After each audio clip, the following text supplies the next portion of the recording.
Fala galera, o podcast dinâmico hoje, um bagulho mais dinâmico aqui hoje.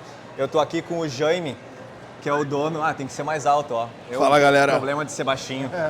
Eu tô aqui com o Jaime, que é o dono do Outro Bar aqui em Porto Alegre. A gente vai fazer um evento amanhã lá e logo vai sair o podcast. Então vamos lá. Jaime, se apresenta aí pras 12 pessoas em Porto Alegre que não sabem quem tu é. Se apresenta pra nós aí como a pessoa e o dono do bar também. Fala galera, tudo certo? Eu sou o Jaime, proprietário do Outro Bar, como o Ícaro acabou de mencionar aí pra vocês. Tô com um restaurante ali já faz uns 4 anos, vai fechar 4 anos agora em março. E, bom, quem não conhece ainda, fica o convite aí já pra colar ali na Vasco 667, conhecer a comida que eu faço ali.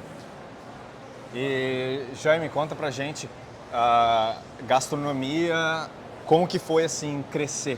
Por exemplo, como criança, quem que foi a inspiração? O que tu comia? Qual foi a tua construção alimentar de criança? Pronto. Eu tenho as minhas primeiras memórias sendo uma criança meio chata pra comer, não comia alface, não comia tomate, salada, essas coisas. Tem vários, eu era assim também.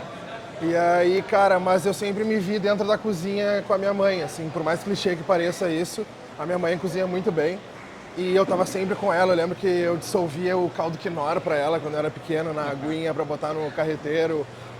Quando era mais difícil, assim, eu já cortava carne pra ela. Meu vô cozinha muito bem até hoje, o meu único vô vivo, que é o pai da minha mãe, também eu acho que passou pra ela essa coisa e ela passou pra mim. Meu vô cozinha muito bem, frango com polenta, clássico. Então, as minhas memórias são assim, dentro da cozinha, mas com algumas restrições, que eu fui depois de mais velho, que eu fui abraçar essa história de querer provar tudo. E fez curso de gastronomia, não fez?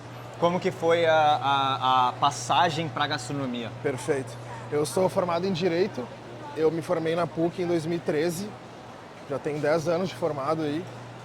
E chegou a atuar como advogado? Cheguei, mais de 2 anos atuei como advogado e fiz pós e tudo e descobri que aquilo não era pra mim, sabe? Achava que era um advogado muito incompetente, vamos dizer assim. Não me via destacado na área de jeito nenhum. E a concorrência, por mais que na cozinha seja também, a concorrência no mundo do direito cada semestre, só numa faculdade se formam 600 pessoas, então, enfim. Eu fiz um curso de gastronomia aqui em Porto Alegre, numa escola tradicional daqui, que é um curso profissionalizante, não é uma faculdade, que é o EGAS, sim, do chefe Aires Scavone. Ele já é um veterano aí da cozinha aqui do estado. Foi antes de trabalhar na cozinha, tu já fez o curso? Não, foi quando eu larguei o direito. Lembro que eu fiz uma viagem pra fora, voltei e eu pensei, isso não é pra mim. Pra onde foi a viagem? Eu passei 6 meses na Europa, que isso foi a primeira semente, mas isso eu ainda estava no direito. Morei em Paris durante 6 meses, viajei bastante por lá. Mas depois de estar atuando como advogado, eu passei um tempo no Canadá também. E daí foi nessa volta dessa viagem que eu pensei, não, eu não quero mais fazer isso, tá ligado? Eu quero fazer uma coisa que vai me dar prazer. E eu, como sempre tive a conexão com a cozinha, nessa época, já mais velho, eu já era muito interessado, já era super fã do Jamie Oliver, por exemplo, é o chefe que eu mais gostava na época. Tinha vários livros, eu gostava de escrever receitas também que eu fazia. Eu não curto muito ele. Não, hoje em dia eu não curto muito ele também, mas na época ele era uma referência assim pra mim. Hoje em dia eu sei, o cara mais comercial é impossível, né? Mas na época... eu conheço muita gente nessa pegada tua aí. De tipo, era advogado, era médico, era fisioterapeuta.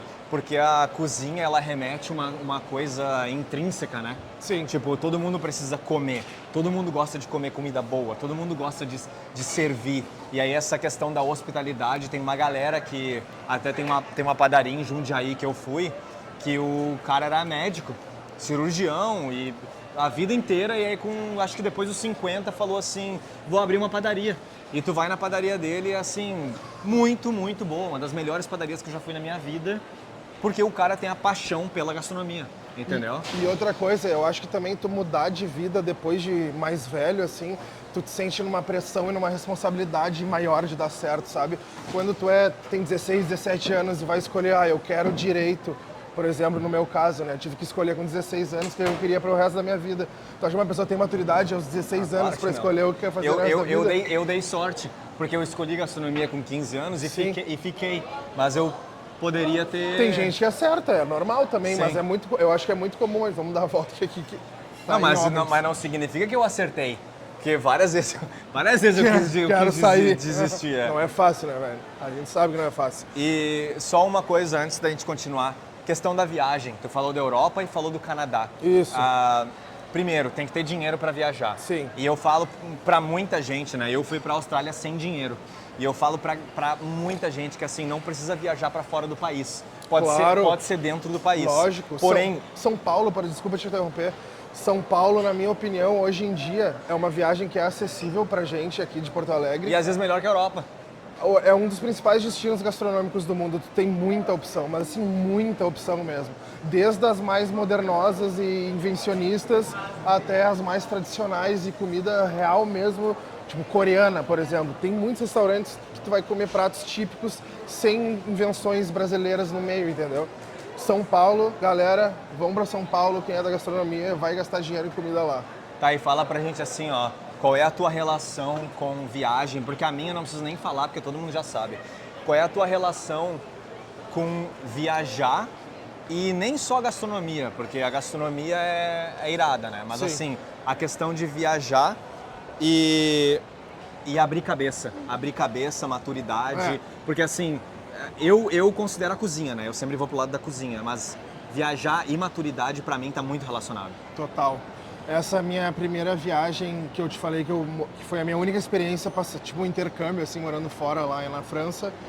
Com certeza, muita coisa que eu faço hoje na cozinha, e na época eu nem tinha ido por cozinha, eu tinha ido por outro motivo, mas hoje muita coisa que eu faço dentro da cozinha com certeza remete à época que eu passei lá há 10 anos atrás, foi em 2014 que eu fui. E sabores novos, eu lembro que foi a primeira vez que eu comi falafel lá, que tem muito restaurante árabe. Em Madrid foi a primeira vez que eu comi kebab. Kebab, pois lá cada esquina tem, né? Eu me apaixonei por kebab. E sabores novos, né? Tipo, misturar iogurte na comida, que é uma coisa muito clássica na cultura árabe. É uma coisa que é um fenômeno, é muito bom. A gente não tem costume Não se aqui. mistura muito aqui? Não. Tem gente que gosta, né? Tipo, mas não é uma coisa amplamente difundida. Assim, fazer que nem tu comentou esses dias que tu fez um tzatziki. É um molho super comum pra ele, super refrescante e tal. E ninguém sabia. Ninguém sabe o que Eu servi é. com cordeiro lá no Paleta Atlântida e ninguém conhecia. Eu falava o molho assim, esse aqui é o molho tal, e ninguém sabia. Ninguém sabia, sim. E fala pra gente da abertura do bar. Tá. Tu trabalhou em algum lugar depois do curso? Tu trabalhou durante o curso? Qual foi a tua formação de cozinheiro até chegar e falar assim, chegou a hora de abrir o meu próprio estabelecimento? Tá bom. Porque a maturidade tu já tinha, né? Tu era advogado, então pegou a questão... Sim. Por exemplo, eu sempre quis ter um restaurante e nunca tive porque eu não tinha maturidade suficiente. E eu conheço algumas pessoas que abrem estabelecimentos e não dá certo. E tu abriu e deu certo. Então conta pra gente isso, essa coisa do empreendedorismo. Pronto. Quando eu saí do curso de cozinha, minha primeira experiência aqui em Porto Alegre foi no Mandarinier. Eu acho que tu chegou aí lá, né? Eu fui lá e tava uma das melhores comidas que eu já comi. Pois é, lá que eu aprendi a ser cozinheiro de verdade, com o Léo e a Lili.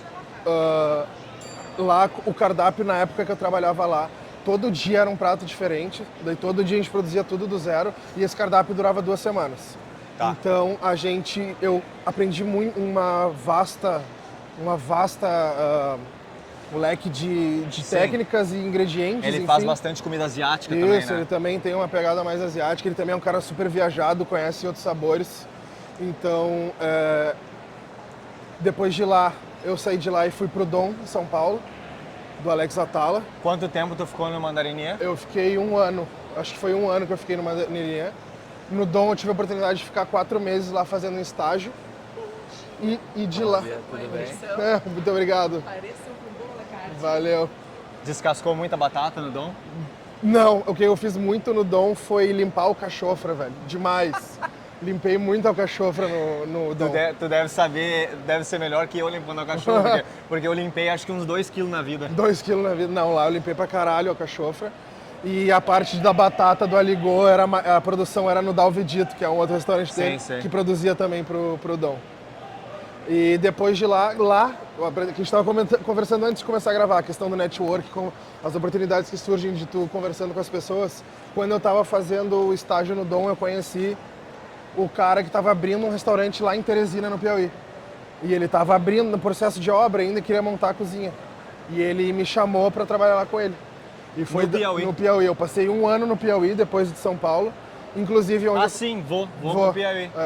Inclusive onde eu conheci a minha atual esposa, que mora comigo hoje. Foi nessa época. E aí ficou quanto tempo no Piauí? Fiquei 1 ano no Piauí, em 2019. Que foi quando o meu ex-sócio a gente estava trocando uma ideia e a gente resolveu abrir o outro bar. E daí foi quando eu vim para Porto Alegre no final de 2019 e no início de 2020 a gente já abriu, que foi quando a gente abriu e deu lockdown, pandemia, 4 dias depois da nossa inauguração. Desculpa, eu me enrolei na resposta, dando continuidade à tua pergunta sobre o empreendedorismo. Mas foram uns 4 anos de experiência, então. Foi de 2016 até 2020, uns 3 anos e meio, 4 anos ali. Foi pouco. Que é pouco. Bem pouco. Mas pela gastronomia que tu faz lá, que eu comi tua comida, foi muito. Eu acho que Legal. talvez por causa da maturidade. Sim. Porque eu, com 3 anos de cozinha, tinha 21 anos de idade. Sim. Então, tem essa diferença grande, né? Uhum, eu vejo com certeza. a tua maturidade na cozinha. De tu fazer uma comida boa sem pretensão. Porque cozinheiro novo é muito pretencioso, né? Isso a galera tem que cuidar também, porque a pretensão, ela pode ser ela é um tiro no pé, né? De querer fazer um prato com 20 técnicas, né? Ou com 20 ingredientes também, diferentes. Eu recebo muita mensagem no meu Instagram, assim, ó. Tu fez aquele evento na casa do fulano sozinho. E aí a pessoa olha todos aqueles pratos que eu fiz e fica assim, tu consegue fazer isso sozinho? Eu falei, claro que eu consigo. Porque o meu prato tem 3 itens, tem 4 itens. Na hora de empratar, é uma carne, um purê e um molho. Não é aquela coisa assim, ó... Cheia de... Exatamente. Que nem às vezes eu vejo nos teus reviews de pratos várias informações, né? Às vezes eu falo, é muita coisa. Ontem eu tive um prato que eu avaliei que era assim, era azeite, espuma, molho e um outro azeite saborizado. Pra quê? Os 4 são exatamente a mesma coisa. Se tu pegar um sabor que tu quer, tu não precisa de tudo aquilo. E aí, quando eu conversei com a Irani, ela falou que isso é questão de sustentabilidade também. Que tu, tipo, são 3 coisas a mais no prato que são desnecessárias. Que podem, de repente, estragar se tu não tem uma saída boa no restaurante. É mais um produto que tu tem que cuidar, e na hora da montagem também. Na hora da montagem. É mais funcionário para fazer. Exato. Mas também não estou dizendo que o prato tem que ser simples, mas é uma questão de... coerência. Tu te conhecer e ter a maturidade também. Sim. E eu acho que a questão de fazer comida boa é muito mais instintivo do que propriamente ter muita técnica, sabe? Eu tenho consciência, por exemplo, que a única Michelin que eu trabalhei foi o Dom, fiz bastante serviço lá, fiz bastante produção, ok. Conheço algumas técnicas, mas eu tenho certeza, por exemplo, que tu é um cara que tem um leque de técnicas muito maior do que o meu, tá ligado? Só que eu acho que ao mesmo tempo isso não é definitivo pra tu fazer uma comida boa ou não, entendeu? Exatamente. É muito questão de paladar, de sensibilidade, de vivências. Mas foi o que eu falei da maturidade, né? Isso. Vamos descer? De volta. Da maturidade de abrir um estabelecimento e conseguir fazer isso, né? Sim. E pandemia e empreendedorismo. Pandemia e empreendedorismo. Como que tu não fechou o outro? Como que eu não fechei o outro? Bom, nosso primeiro passo quando deu o lockdown foi reestruturar o cardápio que a gente tinha feito para a abertura da casa, né? É um ponto crucial. Porque todas as consultorias que eu dou, é a primeira coisa que eu faço. O que tu tem no freezer? O que tu tem de menu? Quais são as tuas compras? Porque assim, a primeira, tu abre o freezer, tu já diz... Eu não consigo nem ter palavras para falar. Tu abre o freezer, tu já sabe tudo o que acontece no restaurante. Sim, verdade isso. Legal essa frase aí, é verdade. Mas, voltando para a pandemia agora, reestruturei o cardápio para delivery, né? Porque não é tudo que pode ser embalado, não é tudo que pode ir para caixinha e viajar. E como tu sabia disso? Tu fez teste? Pensei, né, no que, por exemplo, isso vai abafar, vai murchar. E isso vai abafar, vai perder a crocância, isso vai esfriar, vai endurecer. A gente já vai pensando assim antes e depois parte para teste. Mas fez o teste, botou na caixinha, esperou, Sinceramente, comeu. cara, não fiz no início, depois fiz, botei na caixinha, deixei ele 30 minutos, fui comer. No início foi tomando pau de reclamação de cliente mesmo. Não foi, não foi na marra, na marra. Na marra. E como que tu lidou com isso, com essas reclamações dos clientes? Sempre da melhor forma possível, no sentido de saber que eu tô fazendo merda e querer mudar, entendeu? Nunca o cliente tá errado. No início, nunca o cliente tá errado. No início que eu... Sim, tem um limite, Tem né? um limite. No início, nunca o cliente tá errado. No início, a gente faz de tudo pra agradar todo mundo. Eu acho bem... Hoje já é mais ou menos. Mas aí tu tem mais confiança na tua cozinha também, Mais né? uma vez na minha cozinha e nos meus processos, exatamente. Porque isso faz muita diferença também. Eu trabalhei a vida toda na cozinha e eu consigo contar nos dedos, assim. Eu acho que eu conto uns 5 ou 10 chefes que o cliente reclamava e o chefe realmente parava e falava assim, não, o que eu estou fazendo errado? O que eu estou fazendo certo? O que eu vou dar uma olhada nesse processo? Porque a maioria, assim, o cliente reclamou, pau no cu do cliente. Foda-se o cliente porque ele não sabe nada e é eu que sei. Isso eu acho que mudou um pouco para melhor, porque a gente nunca, no meio do serviço, eu jamais vou querer que o meu cliente saia do meu estabelecimento. Eu como dono, né? Às vezes muitos chefes que fazem isso não são os donos do estabelecimento, né? Mas eu como dono, eu quero muito que o cliente saia satisfeito. Então mesmo muitas vezes que eu sei que eu não estou errado, ou que tipo, o cliente está sendo muito preciosista, ou muito exigente, acima do esperado, eu vou lá e mando uma coisa pra mesa, sabe? Seja um drink, seja uma entradinha. Vai lá conversar. Vou lá conversar, mando uma sobremesa, porque eu não quero que ele saia do outro com uma impressão ruim da gente, sabe? Eu tenho confiança no meu trabalho, eu sei que muita gente gosta, eu sei que é bom no final das contas, mas tem um limite, né? Tem um limite também ao mesmo tempo. Então tem que saber dosar, brincar com essa situação. Por que comida asiática? Porque comida Questão asiática. de Porto Alegre, da tua viagem, do teu conhecimento, do mandarinier. Sim. Como que tu falou assim, ó, a gente vai abrir um... Beleza? Da onde é que surgiu a ideia de conversar com o teu ex-sócio e falar assim, vai ser comida asiática? Eu acho que foi muito... Isso é uma questão de oportunismo de mercado, sabe? Uma questão de um lance que não estava rolando em Porto Alegre ainda. Tu estudou o mercado? Tipo, da minha forma, sim. Posso dizer que sim, não estudei com números, não estudei, tipo... Não fez um estudo de mercado? Não fiz um estudo de mercado, mas eu sabia que Porto Alegre é muito grande, a gente sabe a cena que rola. E eu sei que não estava rolando essa cena que eu faço hoje, que é tipo um bar com cozinha quente oriental. Não 100% oriental, não 100% tradicional. Cozinha mas asiática cozinha asiática, tipo, do meu jeito, assim, sei lá, com técnicas e ingredientes asiáticos numa cozinha autoral. Me corrige se eu tô errado, porque eu não tô aqui, eu tô fora há 12 anos, mas comida asiática em Porto Alegre é sushi. Comida asiática em Porto Alegre é sushi e tá rolando uma... hoje, na época que eu abri, sim. Hoje já tá rolando uma cena mais de lamen, de katsu sando, essas coisas, street foods, a comida coreana lá do Okpok, que tu conheceu também, muito boa. Mas na época, sushi, yakisoba, sabe? Era isso aí que tava rolando. É China e Japão. É, isso. E como foi o recebimento dos clientes? Como é que foi toda essa... Quer pegar o peixe agora? Vamos pegar o peixe agora? Vamos pegar um peixe? Vamos. Pá, tudo bem? Cara, vocês têm atum? Bem bonitão. Quantos quilos a gente precisa, Ícaro? Pegar os dois, né? Ele falou que ele tem mais pra abrir também na hora. Sim. Tem que pegar... Quantos quilos que dá Quanto isso aí? pesa, Aqui eu tenho 1,5 kg.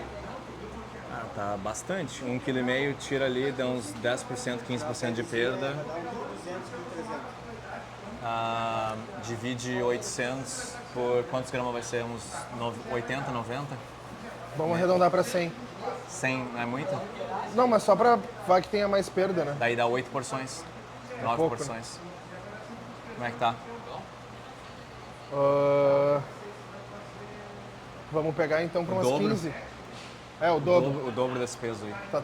Ao vivo pegando peixe. Aham.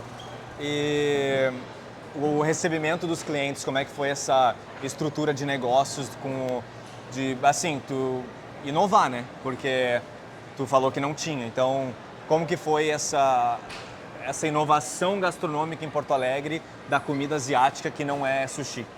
Foi bem difícil, pra te falar a verdade. Aceitação? A aceitação. Hoje, vou te dar um exemplo para tentar entender.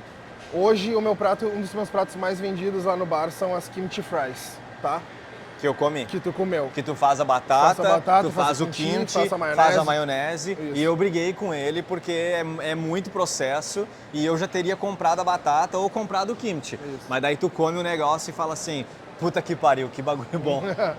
Ô, meu, e daí muitas vezes, tipo, a galera comia só a batata, voltava todo o kimchi no prato. Ninguém comia. Ninguém comia, achavam muito apimentado. Eu comi todo o kimchi primeiro. Sim, é.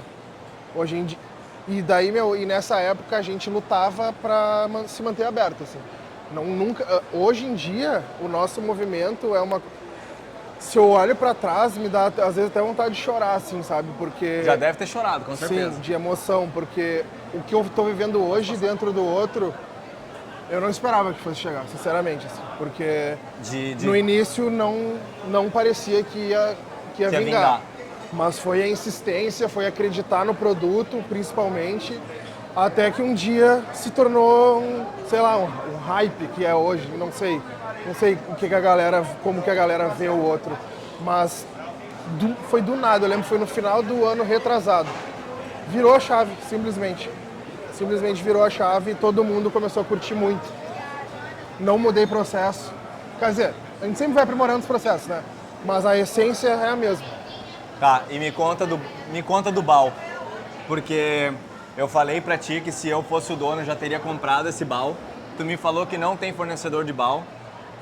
E aí tu faz o teu bal todo dia. Qual foi o processo de chegar no final? De chegar assim, ó, esse bal aqui tá foda, esse bal aqui é o que eu vou servir. Não é fácil. Não é fácil. E como eu acredito que seja mais comum do que parece, isso que eu vou falar agora, eu cheguei no bal que eu tenho hoje fazendo no outro. No início não era igual a hoje. Eu aprendi no dia a dia como que ele tem que estar fermentadinho, certinho, já modelado antes de ir pra panela. Alguém te ensinou? Meu, o Sai, lá de São Paulo, que tem um desses restaurantes tradicionais coreanos que a gente estava falando mais cedo, ele me passou uma receita de bal dele. Só, tipo, os itens, assim, sabe? Sem modo de fazer, sem nada. Então foi muita pesquisa, eu iniciei a partir dessa receita dele, que hoje eu não é mais, eu mudei a hidratação, mudei a quantidade de farinha, mudei algumas coisas. Muito YouTube. YouTube pra tudo, né, velho? Hoje em dia pra mim é uma escola. YouTube pra tudo. TikTok, então. Exato. YouTube pra tudo. Porque eu nunca vivi em um mundo de restaurante, técnicas que eu não conheço é YouTube. Hoje em dia não tem. Tá, e fala pra gente. Toda essa história que tu contou pra gente aqui agora, se tivesse que escolher um prato e tu só pode comer esse prato daqui pra frente, não pode comer mais nenhum, tá? Café da manhã, almoço e janta. Qual prato seria? Não do outro, qualquer prato. Coisa. A partir de hoje, só esse prato. Vamos lá. Tem que ir por ali, difícil essa, hein, velho? Pra um cara que gosta de comer que nem eu, escolher um só é complicado. Só pode escolher um. Vamos lá, então. O meu eu acho que é carreteiro. Carreteiro ou estrogonofe. Estrogonofe, bom que é o também. que eu cresci comendo, né? Tá, então eu vou escolher um que eu cresci comendo também, da minha mãe. Especificamente o da minha mãe. A gente chama massa com carne de panela, mas na verdade ela faz um pappardelle muito bom, assim, bem grossinho, com aquela carne de panela que ela queima um açúcar antes de fazer e aquele molho vermelho fica meio ferrugem, assim.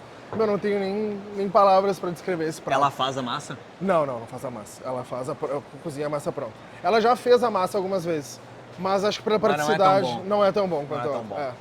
Então massa com carne de panela eu adoro. É uma comida afetiva pra mim, bastante queijo ralado em cima e é isso aí, uma pimentinha. Queijo ralado tem que ser na hora ou pode ser o de pacotinho? Acho que eu vou deixar pra tu responder essa daí. Na hora, óbvio. Que nem a pimenta do reino, né? Na hora. Café também, moído na hora. Faz diferença. Café eu não tenho saco de moer na hora. Eu sei que é muito melhor, mas em casa eu sou preguiçoso. E conta pra gente, ao contrário agora, se fosse tá na final do Campeonato Mundial de Gastronomia no Bocuse d'Or. Chegou lá e tu tem que fazer um prato que tu vai servir e a galera vai falar assim, ganhou, tu é o melhor chefe do mundo. Qual prato tu faria? Sua mão tá mais bonita aqui, ó. É verdade. Bem mais bonita. E o atum, será? Quer ver se eles têm atum? Vamos ver. Cara, eu acho que eu não ia ganhar, sinceramente. Porque eu não tenho... Aqui a peixaria é uma parte à parte do mercado, os caras ficam gritando, é engraçado. Normal. Eu acho, cara... Sinceramente, eu acho que eu não ia ganhar, tá? Não porque eu não confio no meu trabalho, mas porque eu acho que a cozinha que eu faço não agradaria os jurados do Bocuse d'Or. Mas não é isso que a gente tá falando aqui. Chega de... Agora não é a hora pra ter humildade. É o prato que vai ganhar o campeonato mundial. Tu vai colocar na frente da galera, eles vão comer e falar, é isso. Vamos lá, então. Sem humildade agora. Eu acho que talvez eu tentaria fazer, já que fazendo já um link que já está muito em voga também, essa questão de comida afetiva, talvez eu ia partir para uma releitura dessa comida da minha mãe que eu acabei de falar, que é uma coisa que eu também, o meu processo criativo, ele é muito instintivo.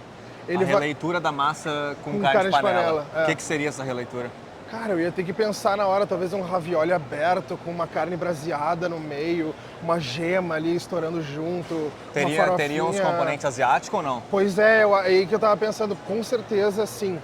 Fazer tipo esse ragu com gochujang, com óleo de gergelim. E eu achei até legal pensando agora esse ravioli aberto, montar essa carne de panela com alguns outros elementos, talvez alguma verdura, e botar só uma massa grande por cima, meio trabalhada, assim, rajada. Mas uma carne de panela com gochujang e óleo de gergelim é o que todo mundo faz na Ásia. Pois é. É uma das melhores coisas que tem. Exato, pronto. É uma coisa que a gente não conhece aqui, é só temperado da maneira deles, né? A técnica universal, brasear, né? Ou botar na pressão, enfim. Eu acho que o assado com certeza é melhor. Tá, e agora para finalizar, se a gente tiver essa conversa daqui a uns 3 anos ou 5 anos, qual que é o futuro do Jaime? O que a gente pode esperar? Cara, o futuro do Jaime, primeiramente, que eu acho que eu já estou muito perto disso, comparado se tu tivesse feito essa pergunta para mim no ano passado. Eu já estou muito mais perto de ter o meu restaurante andando sem a minha presença do que eu estava no ano passado. Então eu acho que o meu primeiro plano... É o que todo empreendedor quer, Todo empreendedor quer. Mas assim, ao mesmo tempo eu não posso me ausentar totalmente, né? Porque tu sabe como é que funciona. O padrão não vai ser o mesmo se eu não estiver lá. Mas chegar muito, muito próximo disso. Uma coisa que não dependa fisicamente eu estar ali para acontecer, entendeu? Tu treina bastante tua equipe? Treino bastante. Eu tô nesse foco, nessa virada de ano. Uma coisa que eu fiz no final do ano passado, que eu não tinha ainda, por ser um negócio amador e não ter experiência no empreendedorismo, foi justamente criar líderes dentro dos meus setores no restaurante. O líder da cozinha quando eu não tô, o líder do bar, o líder do salão, o líder dos serviços gerais e o líder da produção. Algum líder não deu certo? Nesse momento todos estão dando certo, porque a minha primeira tentativa no passado, assim, não teve? Não teve líderes, era eu e a Maria e todo mundo, tipo, fazia mais ou menos com a gente. Hoje em dia eu já me dei conta que eu não posso liderar todo mundo. Eu tenho que liderar 3, 4 pessoas para essas 3, 4 pessoas liderarem as subordinadas delas, entendeu? Eu já tô nessa virada de chave. E aí, restaurante rodando sozinho, qual é o próximo passo? Eu abri uma segunda casa, eu acho que é o meu destino natural. Isso já estava nos planos desde quando abriu ou é uma coisa que foi acontecendo? Uma coisa que foi... Quando eu abri, eu não tinha nem certeza que eu ia estar com outro 4 anos depois. Então eu acho que tudo nessa vida é muito dinâmico, então não. Tu abriu sem esse prospecto? Eu abri sem... Eu era mais jovem, meu pai era vivo. É estranho, né? Claro. Tu abrir, tipo, não... Porque às vezes quando tu abre, tu fala, meu sonho é ter 10. Sim. Não, eu não tinha esse sonho.